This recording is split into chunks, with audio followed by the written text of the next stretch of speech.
अगर किसी दिन गैस सिलेंडर उपलब्ध न हो तो क्या हम न्यूट्रिशियस भोजन नहीं कर सकते?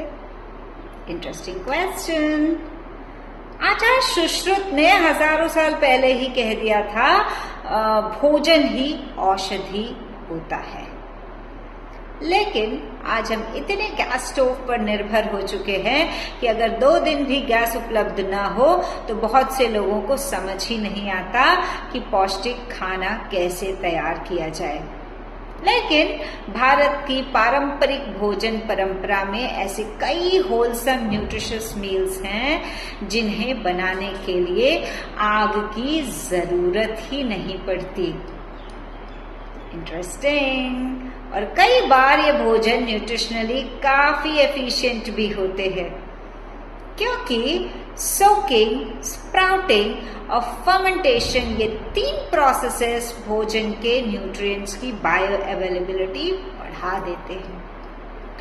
रिसर्च स्टडीज भी इस पर मुहर लगाते हैं। इसीलिए अगर कभी गैस उपलब्ध न हो तो न्यूट्रिशन खत्म होने वाला नहीं। We are there. और अगर आप एक होलसम मील बनाना चाहें तो स्प्राउटेड फूड्स, सोक्ड फूड्स और फर्मेंटेड फूड्स में से कुछ चुनकर भी एक बहुत ही पौष्टिक भोजन तैयार किया जा सकता है, rather a full meal. Bharat के अलग अलग हिस्सों में ऐसे कई ट्रेडिशनल फूड्स मिलते हैं। I'll give you some examples. कोसांबरी, soaked dal salad from Karnataka, sprouted moong bowl, sprouted kala chana salad, aval nanathattu, that is soaked poha and coconut from Kerala. An interesting sattu recipes from Bihar, sprouted matki salad from Maharashtra, til gul mix from North India, fresh fruit chaat with nuts and seeds, banana coconut bowl that is very famous from Kerala, tender coconut with malai, and sprouted wheat salad, soaked almonds and raisin mix. Fermentation के भी कुछ सुंदर उदाहरण बताती हूँ, जैसे kanji, that is fermented black carrot drink, that's from north India, gundruk, fermented leafy greens from the Himalayan region, and very interesting fermented bamboo shoots from northeast India.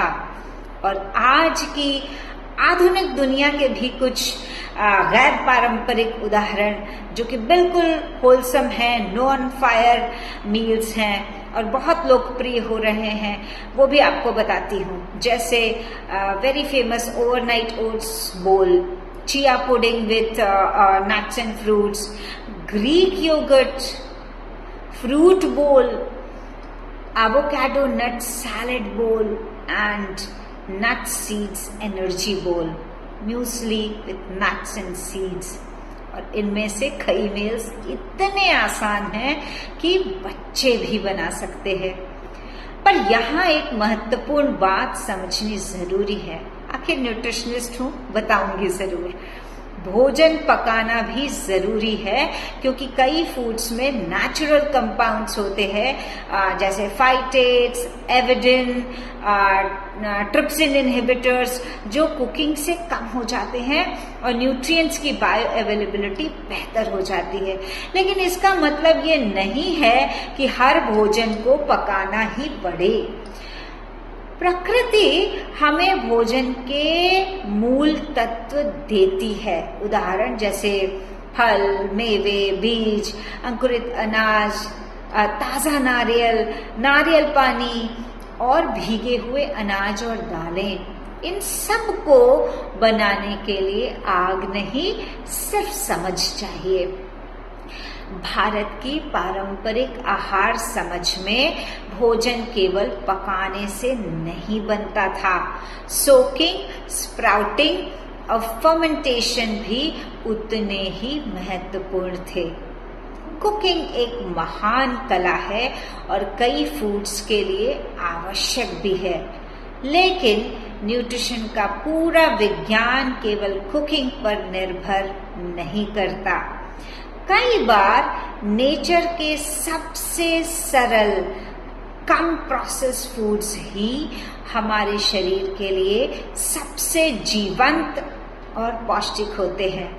तो क्यों ना इसे एक अवसर की तरह लें और दिन में कम से कम एक भोजन ऐसा रखें जो बिना आग के बने स्प्राउटेड, सोक्ड या फर्मेंटेड फूड्स के मिक्सचर से, कॉम्बो से तैयार हो सके। इसीलिए अगर कभी गैस उपलब्ध न हो तो पैनिक मत कीजिए।